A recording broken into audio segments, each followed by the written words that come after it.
میرے سر تھے عبدالرحمن صاحب، وہ کہا کرتے تھے بیٹا چپ سے بڑی بددعا کوئی نہیں ہے۔ جب بندہ چپ ہو جاتا ہے تو قدرت بدلا لیتی ہے۔ جب بندہ ہی سامنے کو گالیاں دے رہا ہوتا ہے، صلواتیں سنا رہا ہوتا ہے تو قدرت خاموش رہتی ہے۔ اب یقین جانیے پیچھے مڑ کے اگر زندگی میں آپ دیکھیں گے تو ہر جو نقصان اٹھایا ہے نا، اس کے پیچھے کہیں نہ کہیں الفاظ، کہیں نہ کہیں بولنا شامل ہوگا، اور جب بھی چپ رہے نا اس کا کوئی نہ کوئی فائدہ ہوا ہوگا، نقصان نہیں ہوا ہوگا۔ کسی پہ غصہ ہے چپ ہو جائیں، کسی پہ تنقید کرنے کا دل چاہے چپ ہو جائیں، کسی کو گالیاں سنانے کا دل چاہے چپ ہو جائیں، کسی کو بددعا دینے کا دل چاہے چپ ہو جائیں۔ اس دنیا میں جہاں ہر شخص بول رہا ہے، چپ رہنے والے بہت فائدے میں۔ جب آپ بول رہے ہوتے ہیں نا تو سب سے بڑا نقصان اس کا یہ ہوتا ہے کہ آپ سن نہیں پاتے۔ قدرت بولتی ہے، قدرت سکھاتی ہے، قدرت سمجھاتی ہے، مگر ہم لوگ بولنے میں اتنے زیادہ مصروف ہوتے ہیں کہ ہم سن نہیں پاتے۔ پہلے زمانے میں کبھی کبھی سزا کے طور پہ ہمارے گاؤں میں امی ہمیں چپ کا روزہ رکھنے کا بولتی تھیں، ہم بہت بولتے تھے تو بولتی آج تو چپ کا روزہ ہے، شام تک ایک لفظ نہیں بولنا۔ حیرت کی بات یہ ہے کہ اس شام تک میں ہمارا ہوم ورک بھی ہو جاتا تھا، جتنے پینڈنگ کام تھے سارے ہو جاتے تھے، بیکاز ہم لوگ بول نہیں رہے ہوتے تھے۔ چپ رہنے سے بہت ساری برکتیں آتی ہیں۔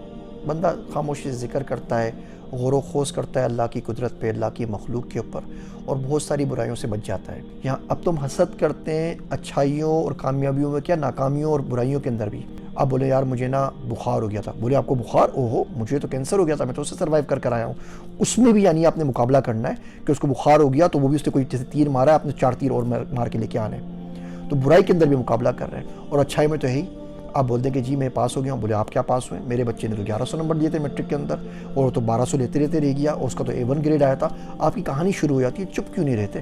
یہاں تک کہ کوئی تبلیغی جماعت والا بیچارہ اللہ کا شریف آدمی آ جائے، آپ کو کوئی حدیث سنا دیں، کوئی نیکی کی بات بتا دیں، آپ نے زندگی میں تبلیغ میں وقت نہ گزارا ہو، آپ نے کوئی احادیث کی تعلیم حاصل نہ کی ہو، آپ جواب میں 3 اس کو ضرور سنا دیں گے۔